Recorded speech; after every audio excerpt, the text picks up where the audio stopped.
ये जो पंचायतें चल रही है समाज सुधार की, जी सर।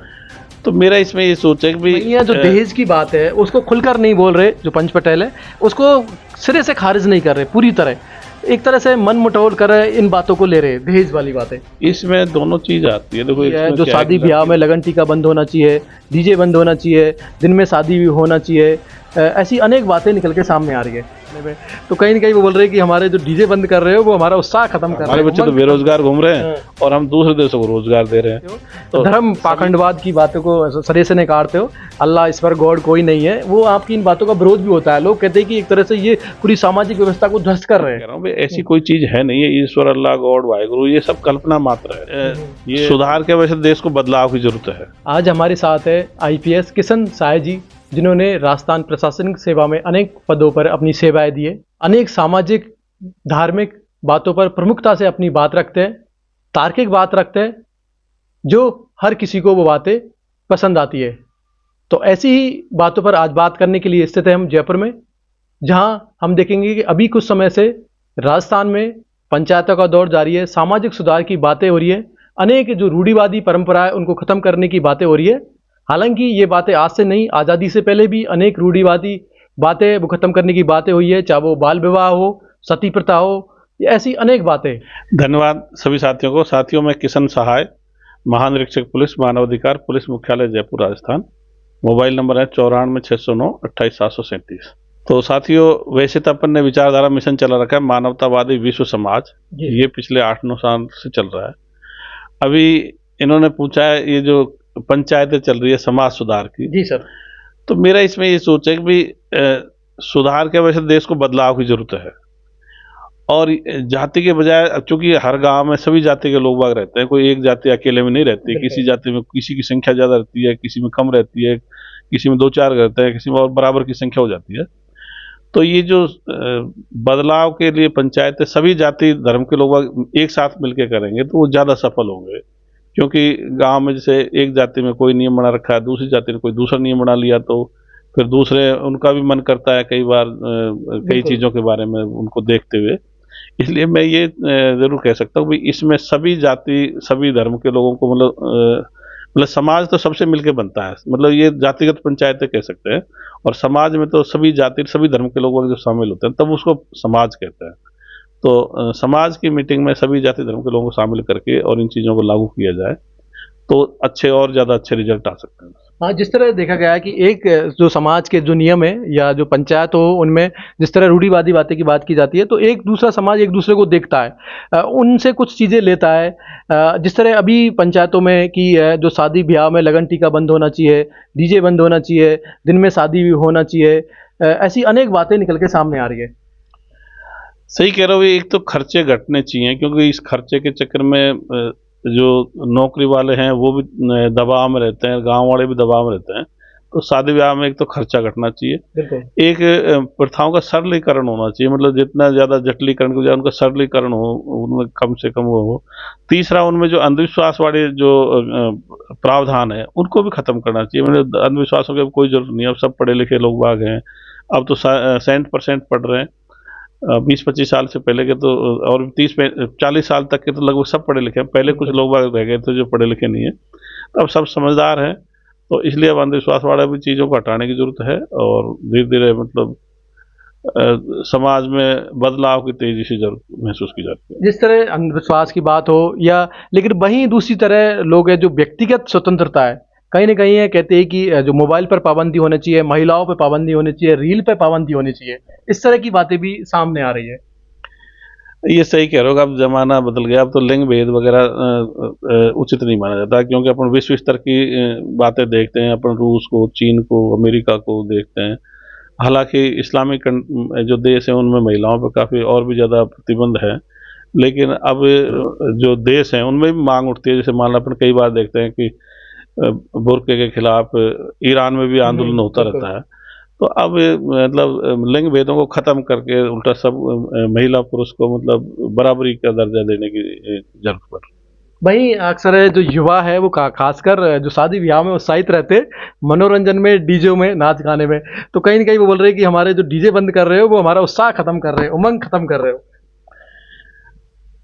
देखो डीजे का वो कह रहे हैं कि भाई डीजे घर पे रखो, इस तरह से शायद मेरे हिसाब से पूरी तरह डीजे बंद नहीं कर रहे। हाँ, घर पे रखने घर का पे रखने का बोला है। है कि आप हाँ बाहर प्रदूषण न करें जिससे कुछ हाँ, वो अभ्युदय कई हो। बार जैसे रास्ते में कोई चीज हो जाती है तो उस हिसाब से शायद उन्होंने किया, तो डीजे पे पाबंदी नहीं है। हाँ ये जरूर है कि मनोरंजन भी जीवन के लिए महत्वपूर्ण मतलब हिस्सा है जीवन का। बिना मनोरंजन के तो फिर जीवन बहुत नीरस हो जाता है। बिल्कुल। तो इसलिए वो ये जो शराब का नशे पते के बारे में है, तो नशे पते में ये सही है कि कई बार मतलब उसको लेके झगड़ा हो जाता है, लेकिन नशे पते में ज़्यादा से ज़्यादा ये एनडीपीएस का नशा है, जैसे स्मैक का, हेरोइन का, ब्राउन शुगर का, ये नशा बहुत ज़्यादा घातक है। इसमें अगर किसी को आदत लग जाती है तो फिर वो जीवन ही खराब हो जाता है। मतलब वो खुद जो लत दिया है उसको भी मतलब कंट्रोल नहीं हो पाता है, वो खून की उल्टी होती है, पुलिस भी उसमें कई बार बड़ी परेशानी में आ जाती है। तो ये एनडीपीएस का नशा है, इसके मैं बहुत ही सख्त खिलाफ हूँ। इस पर तो पूर्ण पाबंदी होनी चाहिए। हाँ, जिस तरह गांव में बातें भी हुई है कि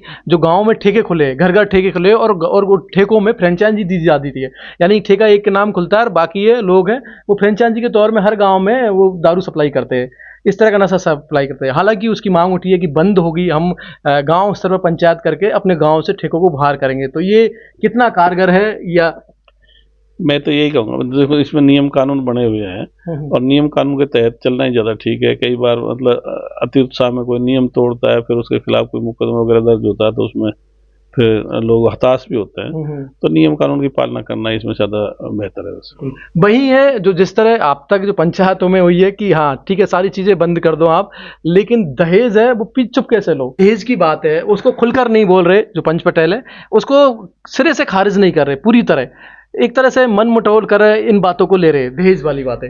इसमें दोनों चीज आती है। देखो इसमें क्या है कि लड़की लड़के का हक होता है बराबर का, तो अब उसको कब किस तरह से देना है, इसमें जो बात आती है ना, जैसे मान लो किसी आदमी के दो बच्चे हैं, एक लड़का है एक लड़की है, और उसकी आर्थिक स्थिति भी ठीक है, तो अब वो अपनी लड़की को मतलब हक एक तो दो देने का तरीका है कि भाई जब वो मतलब आदमी मर जाएगा, जब उसकी जमीन में से उसका आधा हिस्सा आ जाएगा, एक तरीका तो ये है। लेकिन उस समय तक लड़की 50-60 साल की हो जाएगी तो वो उसका उपभोग नहीं कर पाएगी, तो उस हिस्से को कंपनसेट करने के लिए लोग मतलब उस तरह से दे सकते हैं। लेकिन किसी को जबरदस्ती दहेज मांगना जो नियम के खिलाफ है, और कई बार उसके लिए शादी ब्याह तोड़ देना या किसी को महिला को टॉर्चर करना, ये चीजें गलत है। हाँ, जिस तरह अक्सर देखा गया है कि सरकारी नौकरी लग गई तो एक तरह से बोली जैसी लग जाती है कि ड्राइवर का इतना, गैंगमैन का इतना, इस तरह की बातें आती है और बाद में फिर मनमुटाव की भी बातें सामने आ जाती है। ये तो अब मैं तो ये नौकरी कम पड़ रही है ना, इसलिए लोग ज्यादा इसके पीछे पड़ रहे हैं। अगर विज्ञान तकनीकी में प्रगति हो जाए, ज्यादातर लोगों को रोजगार मिल जाएगा तो फिर सभी के रोजगार हो जाएगा, लड़कियों को भी रोजगार को मिल जाएंगे, लड़कों को भी मिल जाएंगे। तो फिर ये पैसे वाला जो पैसे के दम पे मतलब जैसे कोई कई बार लड़का ढूंढने का प्रयास करते हैं, उसमें फिर हो सकता है कमी आ जाएगी। बिल्कुल, स्वरोजगार की बातें हो, कुछ तकनीक की बात हो तो कहीं ना कहीं जो रोजगार से संपन्न होगा लड़का तो अपना आप ये चीज़ें खत्म हो जाएगी, क्योंकि आजकल जो नौकरियों के पीछे ज़्यादा भाग रहे हैं लोग। हमारी जो एक तरह से माहौल के शिक्षा पद्धति का है उसका कहीं ना कहीं असर है। हम चीन और विदेशों से तो कंपेयर करते हैं, लेकिन उसमें सुधार की जरूरत है। एक तो जैसे अभी आपने दहेज के बारे में पूछा, तो उसमें तो वैसे नियम कानून भी बने हुए हैं, उस हिसाब से मतलब नियम कानून लागू होता है, कोई अगर शिकायत भी करता है तो लागू भी हो जाता है। और ये कि अपने समाज में मतलब ये देश में, हालांकि अर्थव्यवस्था का तो अर्थ का रोल तो है ही जीवन में, अपने इसको इनकार नहीं कर सकते, और गुण का भी मतलब कीमत है। कई बार गुण भारी पड़ जाता है, कई बार पैसा भारी पड़ जाता है, तो ये इनका चलता रहता है। तो मैं तो यही कहूंगा कि भाई अपने देश को सुधार के बजाय बदलाव की जरूरत है, और बड़े बदलाव की जरूरत है। बिल्कुल, हमको ये जाति व्यवस्था है इसको खत्म करके सबको एकजुट होना चाहिए। क्यों हजारों साल से अपने अलग अलग रहते रहे, जब अपने गुलामी झेली उस समय इस देश में ब्राह्मण भी थे, जाट भी थे, गुजर भी थे, यादव भी थे, मीणा भी थे, माली भी थे, भील भी थे, पटेल भी थे, निषाद भी थे, कुर्मी भी थे, और भी जो जाति कुमावत है, मेघवाल है, जाटव है, सब जाति रही। लेकिन ये अलग अलग बैठे रहने से अपने खूब गुलामी झेली, अपने एकजुट नहीं हो पाते। ये जाति व्यवस्था अपन को बांटती भी है, ये आत्मघाती है। अपन कुछ जातियों को नीचा मानते हैं, फिर उनके पीछे पड़े रहते हैं, उनको कमजोर रखते हैं, बराबर बिठाते नहीं है, पंगत में बराबर नहीं बिठाते। बहुत सारी समस्या आती है, मानव अधिकारों का हनन भी इसमें बड़े स्तर पर होता है। तो मैं तो एक तो जातिगत व्यवस्था को धीरे धीरे खत्म करने की जरूरत है। अब सब के बच्चे एक साथ पढ़ते हैं स्कूल कॉलेज में, बिल्कुल बिल्कुल। तो उनमें संपर्क भी होता है, आपस में उनके एक दूसरे का गुणों का पता लगता है। तो ऐसा कोई नहीं है भाई एक जाति के बच्चे ज्यादा श्रेष्ठ हो, दूसरी जाति के बच्चे कम श्रेष्ठ हो, ऐसा कोई सिस्टम नहीं है। एक जो परंपरागत धर्म है, हिंदू मुस्लिम सिख ईसाई जैन बौद्ध पारसी, ये धर्म भी गलत बन गए, इनकी भी कोई जरूरत नहीं है। इन धर्मों से भी अलगाववाद पैदा होता है, हर धर्म एक गुट के तरह काम करता है, विश्व स्तर के गुट हैं ये। कई धर्मों में तो एक दूसरे के खिलाफ भी लिखा हुआ है। तो भी जैसे हिंदू धर्म में जैसे वर्ण व्यवस्था है, ये भी बांटने काम करती है। इस्लाम में जैसे मान लीजिए मोमिन काफिर का व्यवस्था है, वो भी एक दूसरे के खिलाफ मतलब प्रेरित करती है लड़ने के लिए या अलगाववाद के लिए। तो और अपने देश को जो और जरूरत है वो है उच्च नैतिक मूल्यों की, इसका अपन समझ नहीं पा रहे। और देशों में क्या लोग विश्वास के आधार पर काम करते हैं, एक ने कह दिया दूसरा उसको ट्रस्ट करता है, मतलब उनमें नैतिकता है, अपनी बात कोई कह देंगे तो उसकी पूरी पालना करेंगे, झूठ नहीं बोलेंगे।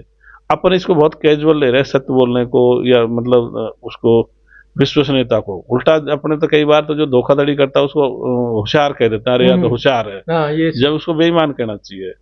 मतलब होशियार का मतलब है भाई चीजों को मतलब अच्छे ढंग से लागू करता है या उनका समाधान करता है, वो तो होशियार हो गया। बिल्कुल। और जो सही बातें करेगा उसका विरोध होता है, और जो बेईमानी कर रहा है, चालाकी कर रहा है, उसको होशियार बोल देते तो उसका मनोबल और बढ़ता है। तो एक तो उच्च नैतिक मूल्यों को बहुत बढ़ाने की जरूरत है। हर आदमी ये सोचे भी मैं कम से कम झूठ बोलूंगा, अपनी आदत हो सकता है पड़ गई समाज में ज्यादा, लेकिन उसको भी कम करो। एक अपन को विज्ञानवाद पे लाने की जरूरत है, देश को विज्ञान तकनीकी पे लाने की जरूरत है। हम देखते हैं कि अब हमारे प्रधानमंत्री जी अमेरिका गए हुए हैं, वहाँ वो हमको F-35 विमान दे रहे हैं, मतलब कह रहे हैं रूस वाले अपन को Su-57 विमान दे रहे हैं जो 5 पीढ़ी के हैं। तो अपन देखते हैं कि अपने मतलब अपन को दूर से देशों से ये सामान खरीद के लाना पड़ रहा है। बिल्कुल। अब F-35 विमान की एक विमान की कीमत है 950 करोड़, और ये Su-57 की कीमत है 350 करोड़।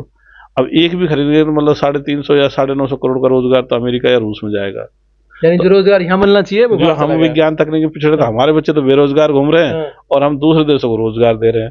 तो सभी के सब 142 करोड़ अपनी जनसंख्या, 142 करोड़ दिमाग है, तो इनमें अगर वैज्ञानिक दृष्टिकोण विकसित हो जाए तो वैज्ञानिक दृष्टिकोण ही मूल आधार है जिसके आधार पर विज्ञान तकनीक खड़ी हो सकती है। और इन्हीं से ये कहीं ना कहीं वो जो सारी सामाजिक कुरीतियां वो अपना आप बदल जाएगी, किसी पे थोपने की जरूरत नहीं है, अपना आप लोग मानेंगे उन्हें। ये बहुत बढ़िया बात कही, क्योंकि एक अगर मान लो विज्ञान तकनीक आगे बढ़ गए तो अर्थव्यवस्था सुधर जाएगी, मतलब गरीबी मिट जाएगी, तो 30-40% अपराध तो वैसे ही कम पड़ जाएंगे। क्योंकि जब रोजगार पे सब रहेंगे तो बेईमानी भ्रष्टाचार करने की कम से कम जरूरत पड़ेगी, और उच्च नैतिकता आएगी तो और भी लोग दूसरे के मतलब जीवन में दखलंदाजी नहीं देंगे, विश्वास के आधार पर रहेंगे, एकजुटता आएगी।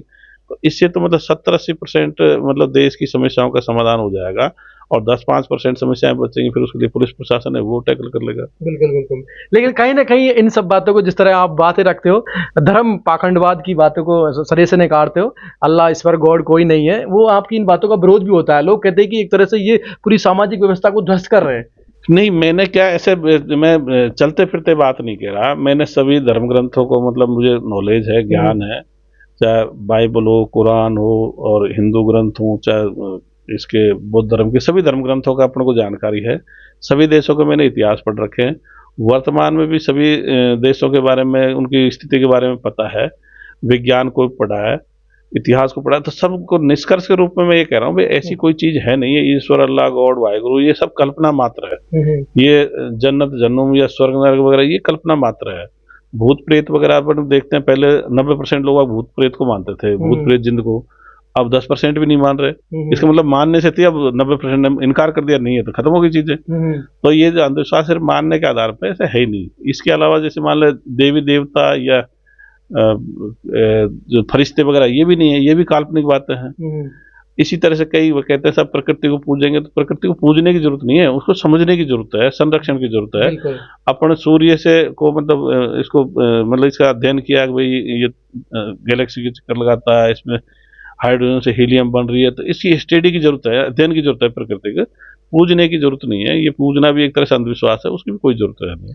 यानी कि एक तरह से हम किन्हीं चीजों को वो देवीय रूप दे देते हैं, और उसकी पूजा करने लग जाते हैं, ना कि पूजे ना, उसे एक तरह से महसूस करे, उसको समझे, उसकी गहराइयों में जाए और उसके जो परिणाम है या है उनको समझे, तभी जाके आप किन्हीं चीज़ों को समझोगे। और एक चीज जो है, भारत ने अपना हजारों साल गुलामी झेली, तो भारत के लोगों की तो पहली, दूसरी, तीसरी, चौथी, पांचवी प्राथमिकता तक भी सुरक्षा ही होनी चाहिए। तो अपने लिए तो ये होना चाहिए इस देश को सुपर पावर कैसे बनाना है, बिल्कुल। और सुपर पावर बनाने का तरीका विज्ञान तकनीकी विकास ही है। तो विज्ञान तकनीकी विकास का और देशों के बजाय अपन को 5 गुना ज्यादा प्रयास करने की जरूरत है। और उसके लिए अगर वैज्ञानिक दृष्टिकोण विकसित हो गया तो 5 गुना, मतलब अपना अमेरिका को, चीन को, रूस को पछाड़ सकते हैं। तो अपने देश में मतलब इसको सुपर पावर बनाने की मैं ये कहूँगा कि हर व्यक्ति की इच्छा है। कोई 10-5% अपनी बातों का मैं देखता हूँ सोशल मीडिया पर, टीवी चैनल वगैरह पर भी कई बार अपनी बातों के लिए उन्होंने कहा विवादित है, लेकिन अपनी बात कोई विवादित नहीं थी। वो तो कोई अगर मीडिया कर्मी बोल दे विवादित, तो उसके कहने से विवादित थोड़ी जाते हैं। लेकिन उसके बावजूद भी 80-90% लोग बागों के जो कमेंट्स है वो अपने पक्ष में आते हैं, और 10-5% लोग बाग हैं जो भी पुरानी चीज़ों को लेकर बैठे तो वो थोड़ा सा विरोध करते हैं। लेकिन हम तो उनसे भी कहते हैं वे अपना सारा जो उनकी दुर्भावना है वो इस पे मतलब इस विचारधारा पे आकर के भले निकाल दें, लेकिन वो भी वैज्ञानिक दृष्टिकोण के बन जाए, ये अंधविश्वास को पूरे छोड़ दें। बिल्कुल, बिल्कुल सर। सर एक बात और कि आप किसान फैमिली से हैं, और जो खासकर है जो युवा विद्यार्थी है, पढ़ रहे हैं, किसान फैमिली से भी आते हैं, अपना जी जान लगाते हैं पढ़ने में, उनको किस तरह जो अपने करियर के लिए, भविष्य के लिए किस तरह तैयारी करना चाहिए, किस तरह उनको अपने लक्ष्य की ओर आगे बढ़ना चाहिए, कुछ एक छोटा सा संदेश। देखो, मैं तो अपने पारिवारिक पृष्ठभूमि अलग अलग हो सकती है, चाहे वो कोई किसान परिवार से होगा, कोई व्यापारी परिवार से होगा, कोई सरकारी ड्यूटी में होगा, और भी कोई मिलिट्री में होगा। लेकिन मैं तो सबसे यही कहूँगा युवा वर्ग से, भाई जैसे ये 20-25 साल तक अगर आपने अच्छी मेहनत कर ली तो आप जीवन भर सफल हो जाओगे। चाहे आप खेल में हो तो भी ओलंपिक स्तर का प्रयास करो, पढ़ाई लिखाई में तो भी बड़े बड़े ख्वाब देखो, बड़े बड़े सपने देखो। और इस उम्र में मतलब थोड़ा त्याग रखो। मतलब अगर आप मान लीजिए प्यार प्रेम के चक्कर में पड़ गए आप जल्दी उम्र में, तो कई बार मतलब पढ़ाई लिखाई से दूर हो जाओगे। मैं इसमें ये मतलब ये भी नहीं है कि भाई आप दूसरा धंधा तो कर सकते हो उसके बावजूद भी, ऐसा नहीं है कि भाई इसके अलावा कुछ नहीं करो, कुछ तो करोगे। उसके अलावा कर सकते हैं, पर फिर भी जो त्याग का फायदा ही मिलेगा। तो अगर युवा मतलब स्टूडेंट लाइफ में जो जितना बच्चा त्याग करेगा, जितनी ज्यादा मेहनत करेगा पढ़ाई लिखाई में, उतना ही उसको अगले मतलब उसके आगे का जीवन उसका फायदेमंद होगा, वो लाभ की स्थिति में रहेगा। बिल्कुल, बिल्कुल। यानी कि त्याग ही वो सब कुछ है जिसके द्वारा आप अपनी मंजिल पे पहुंच सकते हो।